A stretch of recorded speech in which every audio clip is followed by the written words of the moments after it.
बच्चों, आज की कहानी का शीर्षक है ईश्वर अच्छा ही करता है। बीरबल एक ईमानदार तथा धर्मप्रिय व्यक्ति था। वह प्रतिदिन ईश्वर की आराधना बिना नागा किया करता था। इससे उसे नैतिक व मानसिक बल प्राप्त होता था।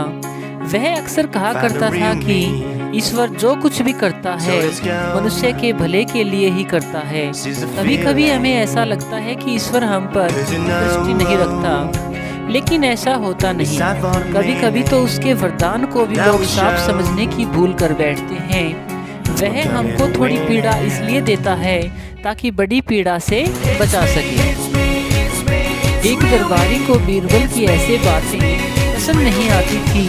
एक दिन वही दरबारी दरबार में बीरबल को संबोधित करता हुआ बोला, देखो ईश्वर ने मेरे साथ क्या किया। कल शाम को जब मैं जानवरों के लिए चारा काट रहा था तो अचानक मेरी छोटी उंगली कट गई। क्या अब भी तुम यही कहोगे ईश्वर ने मेरे लिए यह अच्छा किया था?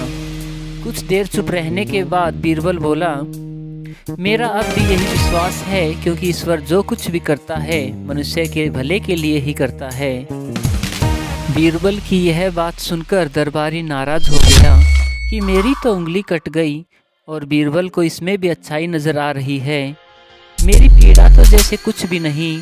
कुछ अन्य दरबारियों ने भी उसके सुर में सुर मिलाया। तभी बीच में हस्तक्षेप करते हुए बादशाह अकबर बोले, बीरबल हम भी अल्लाह पर भरोसा रखते हैं, लेकिन यहाँ तुम्हारी बात से सहमत नहीं। इस दरबारी के मामले में ऐसी कोई बात नहीं दिखाई देती जिससे उसकी तारीफ की जाए। बीरबल मुस्कुराता हुआ बोला, ठीक है जहाँपना, समय ही बताएगा। 3 महीने बीत चुके थे। वह दरबारी जिसकी उंगली कट गई थी घने जंगल में शिकार खेलने निकला हुआ था।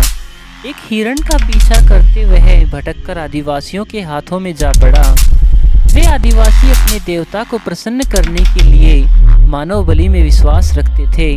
अतः वे उस दरबारी को पकड़कर मंदिर में ले गए बलि चढ़ाने के लिए। लेकिन जब पुजारी ने उसके शरीर का निरीक्षण किया तो देखा कि इसके हाथ में एक उंगली कम है। पुजारी बोला, नहीं, इस आदमी की बलि नहीं दी जा सकती। यदि 9 उंगलियों वाले इस आदमी को बलि चढ़ा दिया गया तो हमारे देवता प्रसन्न होने की बजाय क्रोधित हो जाएंगे। बाढ़ या सूखे का प्रकोप झेलना पड़ेगा हमें, इसलिए इसे छोड़ देना ही ठीक होगा।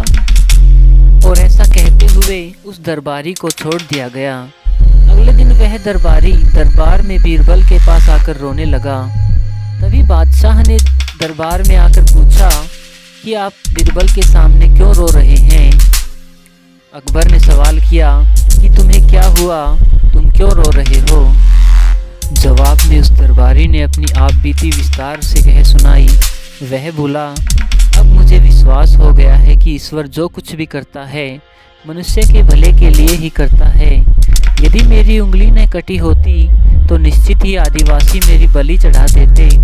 इसलिए मैं रो रहा हूँ, लेकिन ये आंसू खुशी के आंसू हैं। मैं खुश हूँ क्योंकि मैं जिंदा हूँ। बीरबल के ईश्वर पर विश्वास को संदेह की दृष्टि से देखना मेरी भूल थी। अकबर ने मंद मंद मुस्कुराते हुए दरबारियों की ओर देखा जो सिर झुकाए चुपचाप खड़े थे। अकबर को गर्व महसूस हुआ कि बीरबल जैसा बुद्धिमान उसके दरबारियों में से एक है।